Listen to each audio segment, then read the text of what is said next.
A Southern Kentucky community turns out to help a young woman who was critically injured while trying to rescue some kittens. The UK women's basketball team is calling for donations to flood victims in eastern Kentucky. While going back to school is probably the furthest thing from children's minds right now, parents need to start thinking ahead. Why you need to add vaccines to your back-to-school list coming up. Tracking, alerting, protecting. This is WKYT News at 5:30. Good afternoon to you. Police say she was trying to rescue some stray kittens when another driver hit her and took off. Investigators in McCreary County say that Kylie Ball got out of her car on Beulah Heights Road in Whitley City and was hit by a driver who didn't stop. Our Phil Pendleton is talking to Kylie's mother, who says her daughter was seriously hurt. He has our top story at 5:30. Misty Doble always gets a call from her daughter Kylie when she's leaving her job at Milton's Burger Hut in Whitley City. The two were talking when Kylie saw some kittens walking along Beulah Heights Road. That's really when the phone kind of just cut out. Doble learned later her daughter had just been hit by a driver who didn't stop. She had been thrown. It was on the opposite side of the road that she was driving up and into a ditch. Now she's at UK fighting for her life. She has broken processes on her neck, her back, and her lower lumbar regions. She also has all the ribs on her right side broken. Back home in Whitley City, workers at Milton's Burger Hut have a donation jar to help with her expenses. Really fun to be around. You know, she was a waitress. She brought a smile to everybody's face. She's always really cheerful and happy. The owner tells me the response has been overwhelming. They said that someone from a local church dropped off $200 while going through the drive-thru.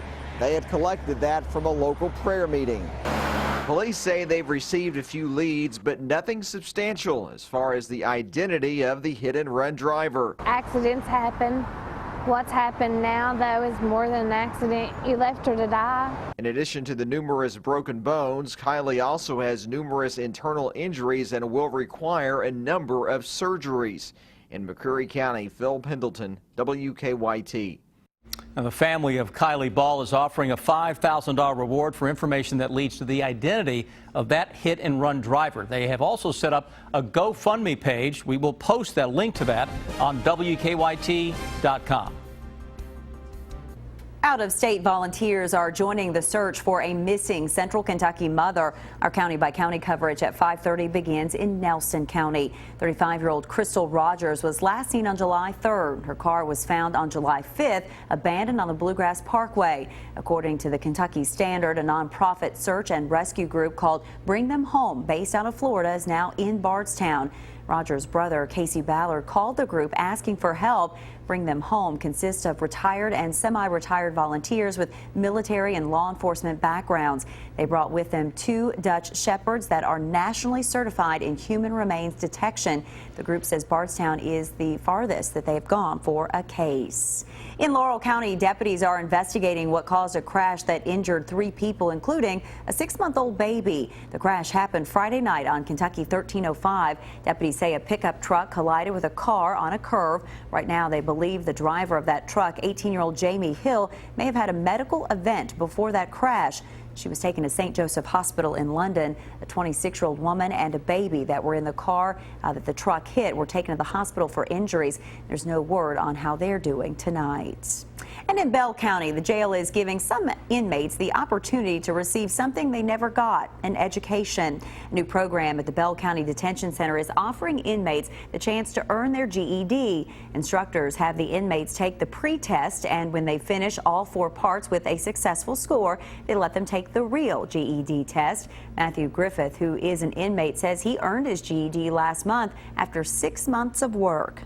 Dropped off and ruined it all, but now I have a second opportunity, thanks to Gary Ferguson and Barry Allen, to actually become something with my life. Griffith now serves as a tutor in the program, helping fellow inmates work toward the same goal. And new tonight, a Franklin County Wildlife Education Center is planning a memorial to remember a former director. Lori Davison drowned while vacationing in South Carolina last month. She managed the Salado Wildlife Education Center for the last 15 years. Employees say that Davison turned the center into one of the most visited attractions in Frankfort. So to honor her, they have scheduled a memorial ceremony for Friday, August 14th at 7:30 p.m. It will be at the Salado Center, and it will be open to the public. Well, some areas across the region have seen a shower or two pop up, but for most of us, we have a break from the wet weather. Sounds good. And we're tracking some cooler temperatures moving in. What have we done to deserve this? Chief Meteorologist Chris Bailey has an early look. Chris? I think we have paid our dues so far this summer and this year to get at least a couple of days of nice weather. We're getting that for the most part this afternoon. I see one more day of some very good stuff as well. Current temperatures.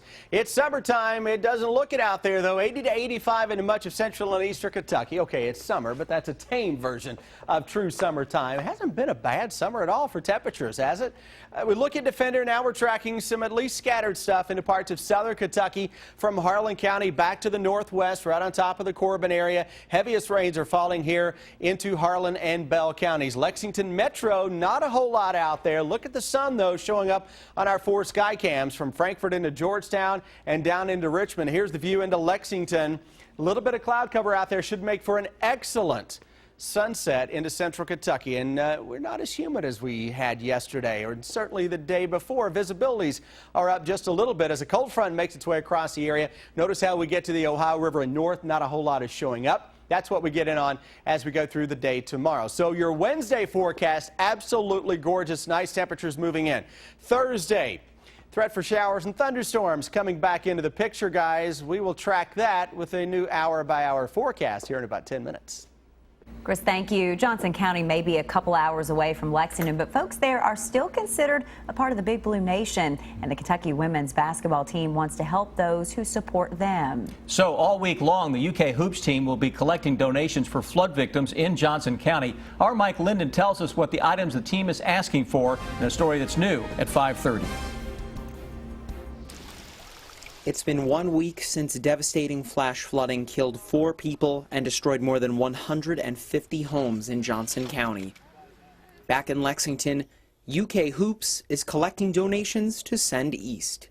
I consider no matter if you're in Eastern Kentucky, Western Kentucky, Central Kentucky, you're part of this state and this community, and we should all help each other.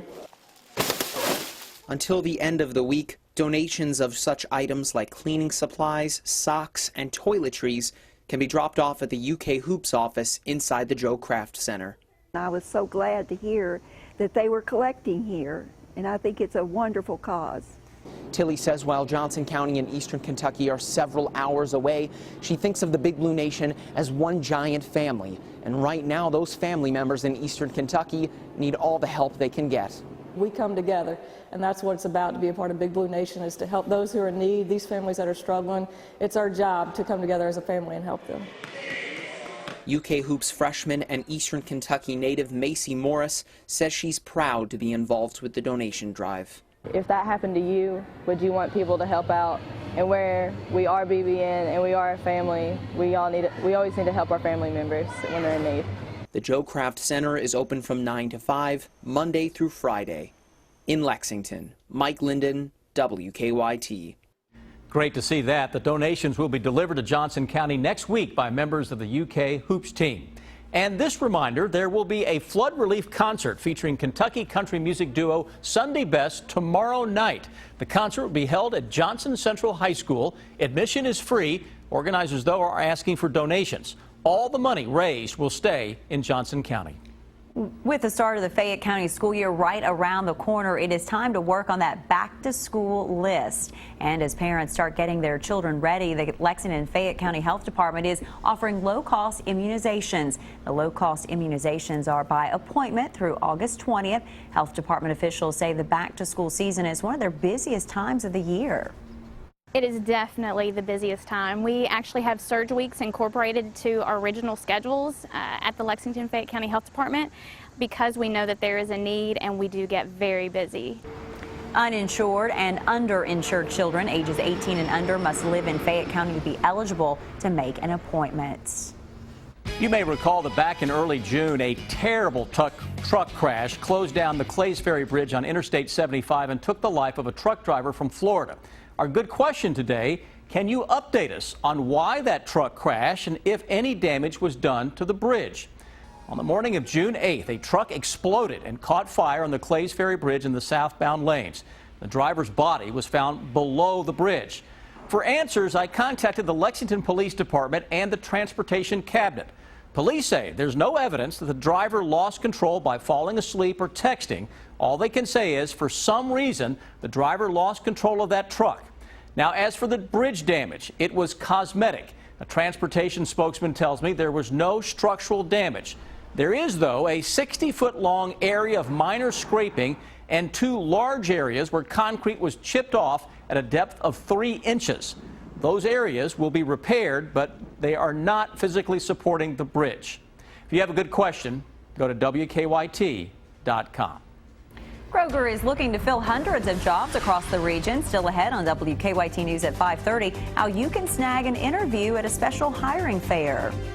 I'm Bill Bryant. Senator Mitch McConnell will raise money for a candidate for Governor Matt Bevin who tried to take McConnell's job last year. And Governor Steve Beshear providing evidence of an improved Kentucky economy. The bottom line is ahead.